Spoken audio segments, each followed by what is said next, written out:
C'est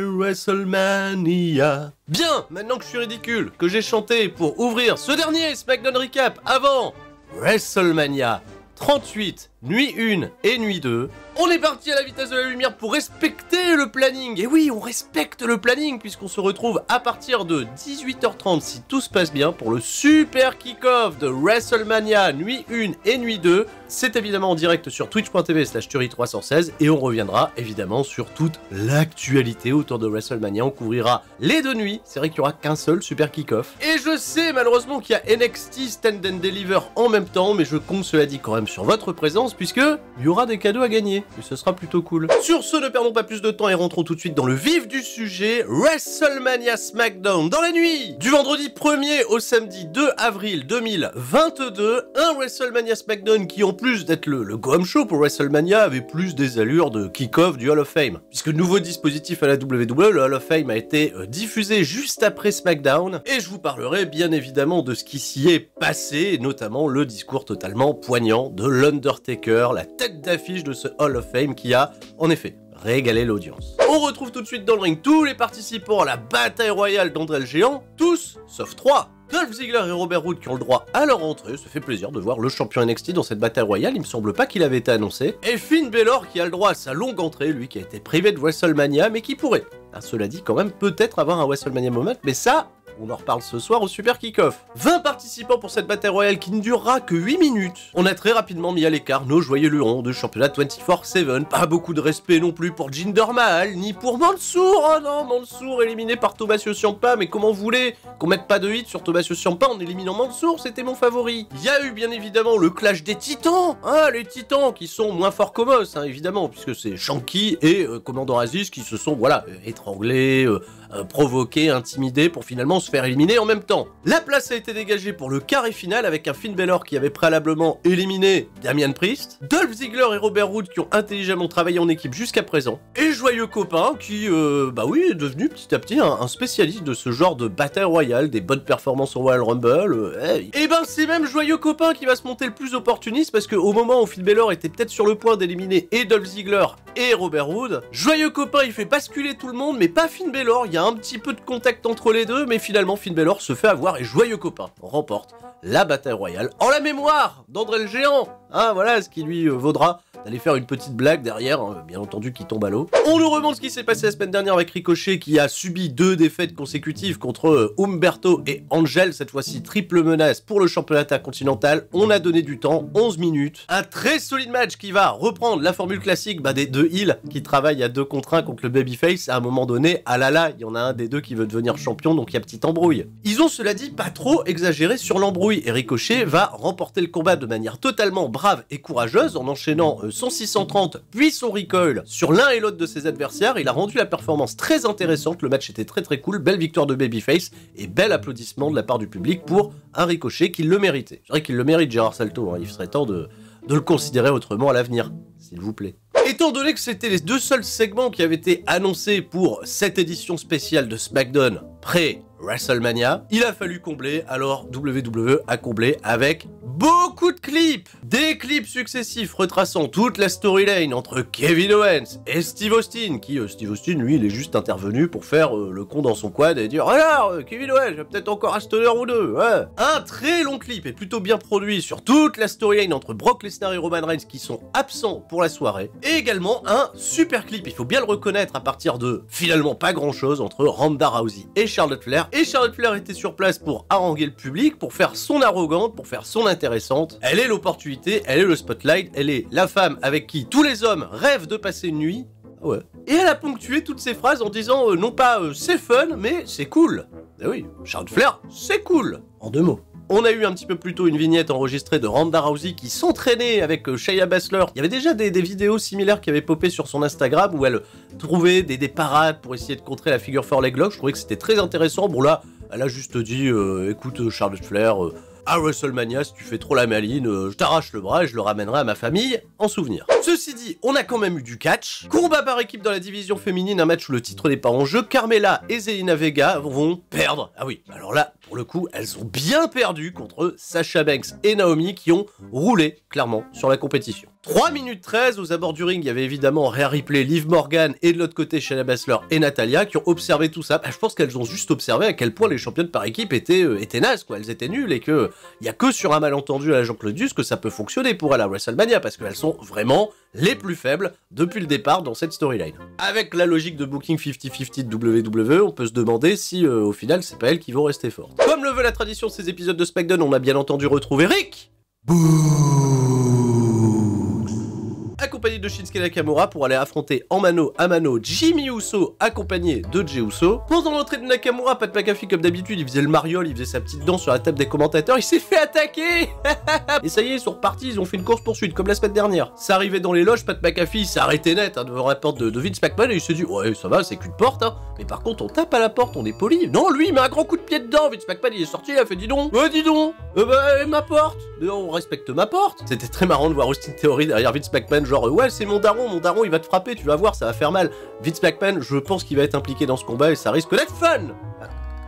Pas grand chose de notable entre Jimmy Uso et Rick Boogs, à part que Rick Boogs, oui, c'est une force de la nature, il fait des trucs totalement incroyables. Et au bout de 3 minutes de combat, Austin Theory est revenu provoquer Pat McAfee, qui a conduit à l'intervention de Finn Balor. Et voilà, Finn Balor, 2 fois dans la même soirée, et on est parti à la pub, retour de pub, allez, on est parti 3 contre 3. C'était donc en quelque sorte le main event de cet épisode de SmackDown pour nous hyper un peu plus ce qui se passera à WrestleMania. Finn Balor, il avait peut-être pas besoin, tu vois, de perdre le match. Alors oui, hein, c'est peut-être celui qui est le moins à protéger finalement, le champion des États-Unis. Bah oui, c'est lui qui va perdre à la fin contre Austin Theory. On a vu cela dit de la bonne action, Austin Theory il a continué de provoquer Pat McAfee, il était prêt à y aller mais Michael Cole le raisonnable il a dit à Pat McAfee il le mérite pas, reste cool.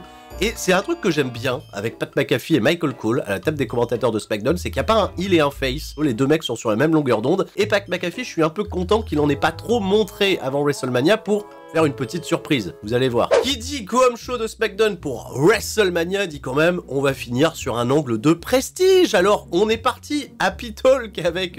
Joyeux Copain et Joyeux Corbin. Un petit peu plus tôt, on avait rigolé, on les avait retrouvés backstage. Joyeux Copain, il était en train d'astiquer son nouveau trophée à la mémoire d'André le Géant. Et il y a une épée qui est arrivée, le mec il a flippé. Bah oui, mais non, c'est Joyeux Corbin qui a volé l'épée. Donc c'était le truc le plus drôle qu'ils aient fait depuis qu'ils se sont associés à deux. Vraiment. Là j'ai ri. Évidemment pendant ce Happy Talk, Joyeux Copain et Joyeux Corbin, ils vont vanner le kebabier, ils vont vanner Drew McIntyre avec son épée. Il y a toujours un petit peu de jalousie en revanche entre Joyeux Corbin et Joyeux Copain. Ouais, t'as gagné le trophée, tout ça. Oh. Et Joyeux Corbin, il a pas laissé Joyeux Copain faire une blague, il a dit moi j'en ai une. Ma blague c'est qu'est-ce qu'on en commun l'épée de Drew McIntyre et la mère de McIntyre. Il les a tous les deux perdus. Ouais, c'était un petit peu cringe, hein, parce que oui, Drew McIntyre, en plus il l'a raconté juste avant, il a appelé son épée Angela en mémoire de sa mère qui est décédée, voilà. Bonne ambiance. Bon, Drew McIntyre, il est arrivé, il a pris une chaise, il a massacré tout le monde, il a récupéré son épée, le kebabier, voilà, et puis on a terminé cet épisode de SmackDown ainsi. Bon, voilà. Bon, en effet, c'était un petit peu le service minimum pour SmackDown. Ce qu'on attendait réellement, c'était le Hall of Fame qui a été diffusé dans la foulée sur le WWE Network et qui était produit en direct depuis la salle où il y a eu SmackDown. Donc c'était un petit peu un dispositif étonnant pour le Hall of Fame. On n'a pas eu la belle salle, tu vois, avec le décor habituel. C'était ouais, la salle de SmackDown. On avait installé toutes les célébrités sur la rampe d'entrée.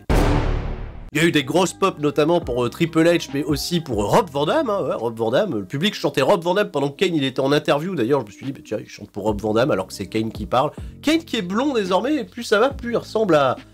Bah, il lui manque quelques cheveux, mais il...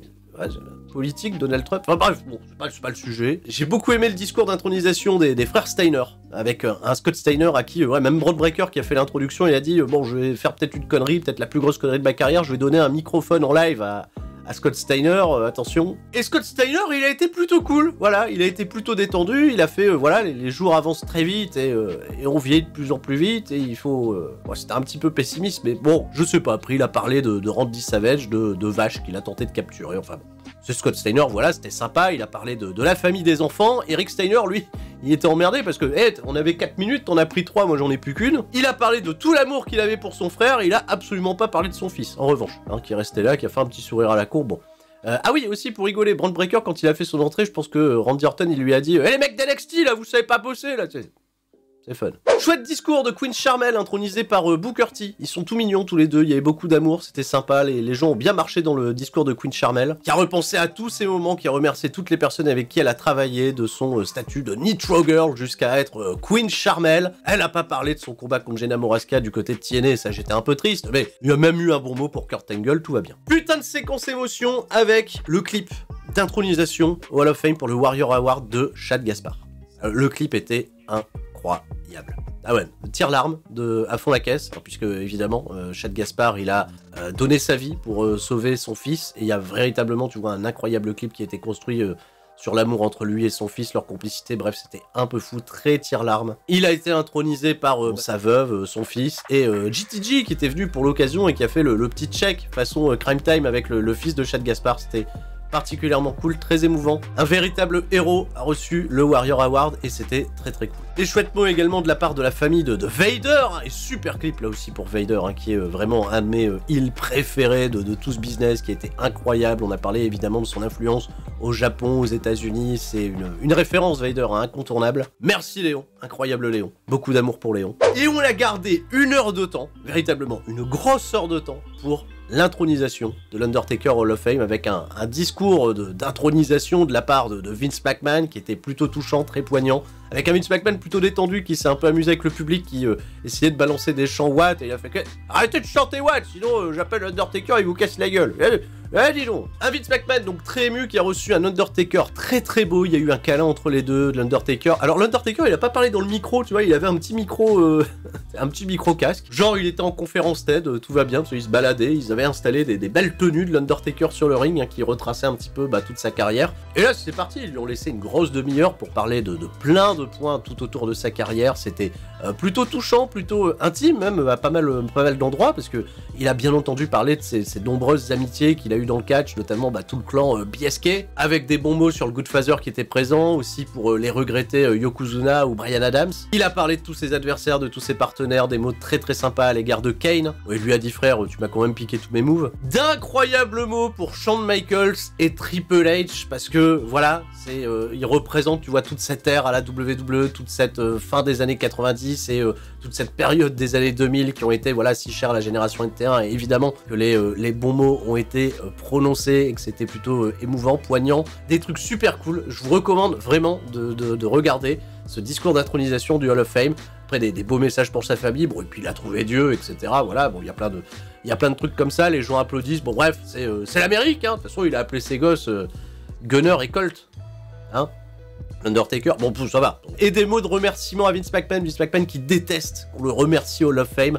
Là, l'Undertaker, il s'est dit, vas-y, je suis l'Undertaker, je me permets. Très très cool, un beau Undertaker, tellement beau le mec, à la fin, je sais pas, il était en confiance, il a vu sa veste, il a vu son chapeau, il les a enfilés, il a fait Never say never. Il ne faut jamais dire jamais. Qu'est-ce qui se passe? Les gens, juste avant ça, ils chantaient One More Match. Vous voyez arriver l'Undertaker contre Seth Rollins? Bon, enfin bref, on en reparle ce soir dans le Super Kick-Off. 18h30, si tout se passe bien au niveau du planning, c'est la grande fête du catch. Il se passe plein de trucs, le WrestleMania Weekend est totalement fou, même en dehors de WWE. Je vous fais des bisous et je vous dis à tout de suite. Et tout le monde, reste fort, restez très très fort, parce que c'est ça le catch, ça se vit ce week-end, c'est génial.